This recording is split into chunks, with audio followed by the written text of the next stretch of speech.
Good morning, everybody. Christiana, thank you. Thanks. Welcome, thanks for coming. It's great to have you here. We have some short remarks, and then we're going to turn it over to Q&A. You might recognize this. This is Earth. It's the best planet in the solar system. We know that because we've sent robotic probes. It's the only good planet in the solar system, and we need to take care of it. And something interesting is happening. The climate science community is actually surprised by how quickly things are changing. This is data from the 30-year period ending in 1980. And this is, you can see the extreme hot events on the right-hand side of this graph. Those are two standard deviations from the mean.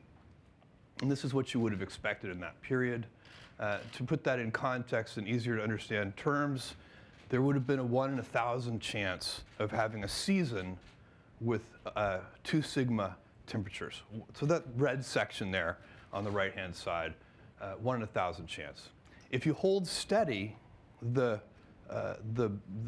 temperatures that prevailed at that time, ending in 1980, but look at the 10-year period ending in 2015, you see something very different. There's now, if you use that same standard, if you use the 1980 standard, there's now a 1 in 7 chance. No longer 1 in 1,000, there's now a 1 in 7 chance of having extremely hot temperatures. And you'll notice too that bell curve has not just shifted to the right, it's also flattened. So you're seeing more extremes. The tail on that bell curve is much longer than it used to be. Well, something else is happening too, which is that predictions made by climate scientists just 5 years ago are turning out to be wrong. Those predictions were bad, but what's actually happening is dire. Here's one. 5 years ago, it was predicted that the Antarctic ice sheets would melt at a certain rate. They're now melting 70% faster than that prediction made just 5 years ago. Similarly, oceans are warming 40% faster than the predictions made just 5 years ago. That's data, but the anecdotes aren't good either. So if you look at something very anecdotal, like temperatures in Alaska this summer, you can find that surprising as well. Alaska was super hot this summer. Okay, so I'm going to invite Christiana up. We have some news that we'd like to announce, and we're very excited to do it. Today, we are announcing the Climate Pledge. The Climate Pledge is to meet the goals of the Paris Agreement 10 years early. Amazon becomes the first signatory to the Climate Pledge. Christiana is going to say a few words in a minute, and so is Dara. I'll introduce them in a second. But let me give you some details first about the Climate Pledge. Number one, so when you sign the Climate Pledge, what are you agreeing to do? Number one, you're agreeing to measure and report your emissions on a regular basis. Number two, to implement decarbonization strategies in line with the Paris Agreement, which basically means that these are real things that you're doing in your business, things that you're changing your actual business activities to eliminate carbon. And then third, with any remaining emissions that you cannot eliminate with real change, you are agreeing to do offsets that are credible. And what do we mean by credible offsets? We mean nature-based solutions. That's the key. Okay. Now, Christiana, you guys undoubtedly know her already. She was the leading force working for the United Nations that put the Paris Agreement together all those years ago. And then after Christiana says a few words, you're also going to hear from Dara O'Rourke, who is Amazon's principal science in charge of sustainability. And he and his team have worked for the last 3 years to put together the climate models that we're using to do this work. Christiana, over to you. Thanks, Jeff. Good morning, everyone. Thank you for coming. You know, when it comes to climate change, it is absolutely critical that both national policy, as well as corporate decision making and planning, is actually science driven. That has got to be the north that determines both policy, public and private. So it is quite refreshing, I must say, that the head of a not very small company is actually totally imbued with the science, because maybe all of you don't know that Jeff has a physics background. And so he has put his poor team through immense torture to understand every single detail of both the what we do understand on climate change, as well as what we're still here to learn. So Jeff, thank you very much for bringing your physics rigor to this, because honestly, that's what we have to do. We're not playing house anymore, right? This really is now an emergency, and we have to operate here with rigor and with discipline. I would like to share two things that come up for me when I see this announcement of Amazon.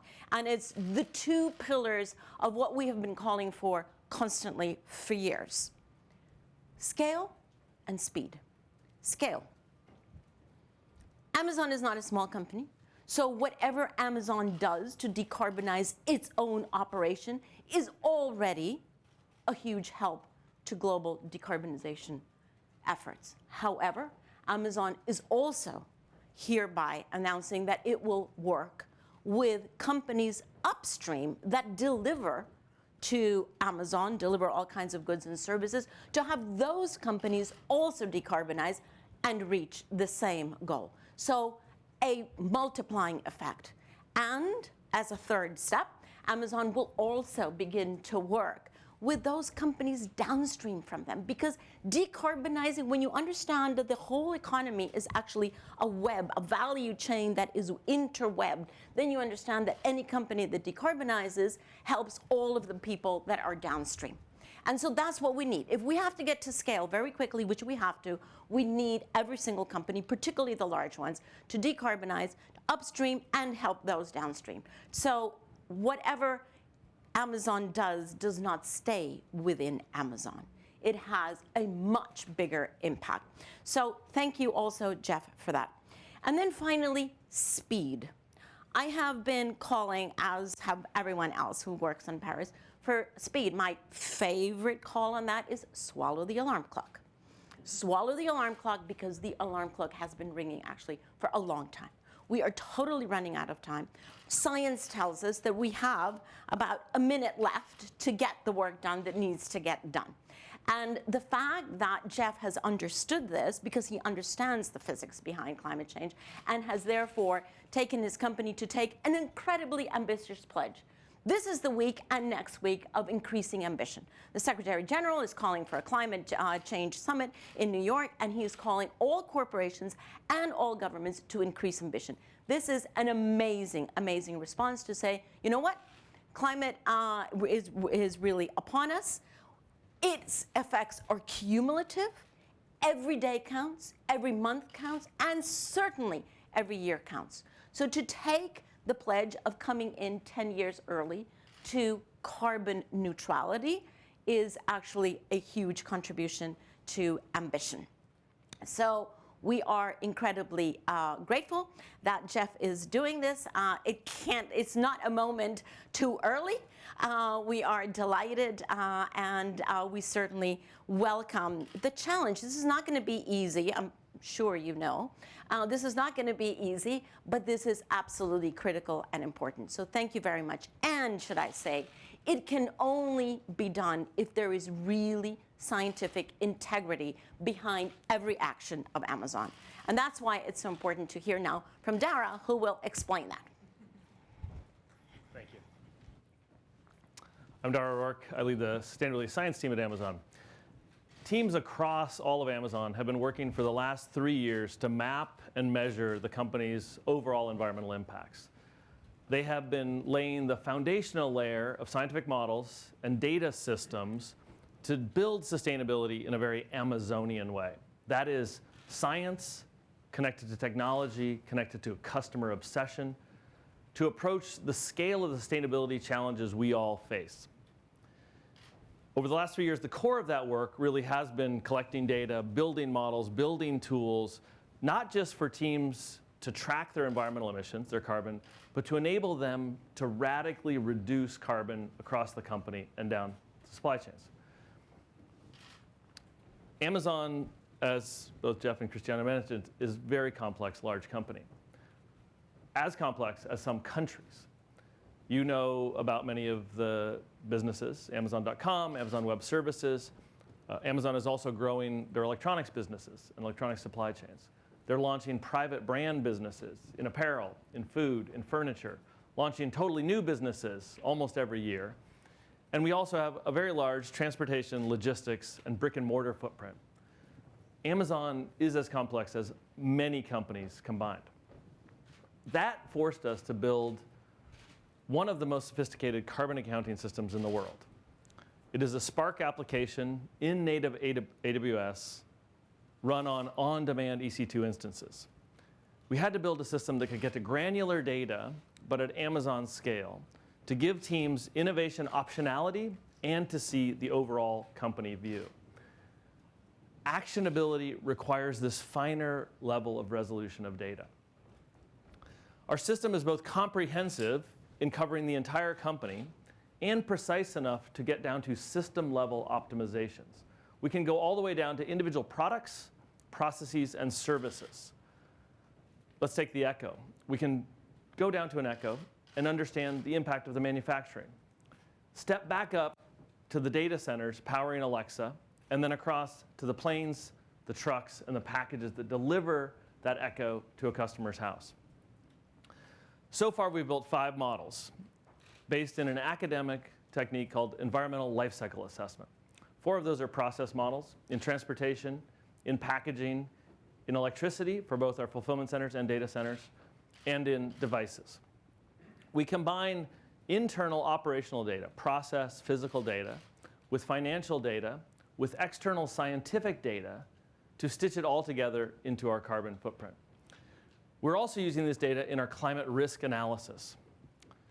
We have partnered with AWS to host over 55 foundational weather, climate, and sustainability data sets, leveraging the infrastructure of AWS with cutting-edge machine learning tools that are already being used by NGOs, academics, and governments around the world to actually solve climate problems. We take business-specific activity data, we connect it to emissions models, we run it through an orchestration layer that stitches it all together into decision support tools, dashboards, metrics, mechanisms that teams can use across the company to drive carbon out. Each of these models has a detailed logic and fine-grained data underneath it. I'll just talk for a moment about the transportation model. The models focus in on the critical drivers of carbon. In this case, vehicle types, fuel types, and routes. This allows us to analyze both our existing networks and logistics, but also to understand emerging technologies, emerging vehicles, alternative fuels. We're now able to model the EVs that are coming, the drones that are coming, the next transportation innovation that will come. Ultimately, this allows us to design sustainability into our future topologies, technologies, and customer innovations. These metrics, this data provides insights for teams across Amazon that we otherwise wouldn't have, including things that may be counterintuitive. Same-day shipping is actually our lowest carbon ship option. This is because getting inventory local to customers is almost always a sustainability win. These systems we built, the models, the metrics, are now giving detailed views for teams across Amazon to help them reduce carbon. We are moving from totals to targeted emissions and innovations for Amazon's customers and the planet. With that, I'll hand it back to Jeff. Thanks. Appreciate it. Okay. So, super excited about the Climate Pledge. Really excited to work with Christiana to go talk to other CEOs of large global companies and work to help sign them up to the same pledge. This is something that can only be done, meeting these goals, as Christiana was saying, is really something that can only be done in collaboration. with other large companies because we're all part of each other's supply chains. So we have to work together to meet these goals. It has to be done that way. And we're signing up to help do that. We want to use our scale and our scope to lead the way. And one of the things that we know about Amazon as a role model for this is that our business it's a difficult challenge for us because we have deep, large physical infrastructure. We're not only moving information around, we're moving packages around. We deliver 10 billion items, more than 10 billion items a year. This is real physical infrastructure at real scale. And so we can make the argument, and we plan to do so passionately, that if we can do this, anyone can do this. It's going to be challenging, but we know we can do it, and we know we have to do it. Where are we today? Today, we're at 40% renewable energy. We've done that by building 15 utility-scale solar and wind farms. We've put rooftop installations on fulfillment centers and sortation centers around the world. Where are we going? Well, on renewable energy, by 2024, we're committing to be at 80% renewable energy, and by 2030, we're committing to be at 100% renewable energy. We have a lot of delivery vans, and they all burn fossil fuels today. I'm incredibly excited to announce that we have just placed an order for 100,000 electric delivery vans. They'll be built by a company called Rivian. This is another example of something very important I want to talk about, which is that when you make a pledge like the climate pledge, it will drive the economy to start to build products and services that these large companies need to meet those commitments. This is why we invested in Rivian. We invested $440 million in Rivian. That's part of what I'm so excited about. As this economy develops and people get serious about being carbon zero through real changes to their real business activities, that is going to be a gigantic signal to the marketplace to start inventing, developing these new technologies that these global companies will need to be able to meet this commitment. And so that's another reason we have to work together. We have to get a number of companies to sign up for this to really drive that market signal in a strong way. Amazon is large, but if we get lots of large companies to agree to the same thing, that will be an even stronger signal to the market. That, together with the fact that the supply chains are so interconnected, it becomes the only way to do it, and that's with collaboration. And this is something that Christiana, by the way, can talk about for a long time, and she's extremely eloquent on this topic, and it's incredibly important. The last thing I have to announce is that we are in partnership with the Nature Conservancy funding something called the Right Now Climate Fund. We're funding $100 million to reforestation. Reforestation is a great example of a nature-based solution for removing carbon from the Earth's atmosphere.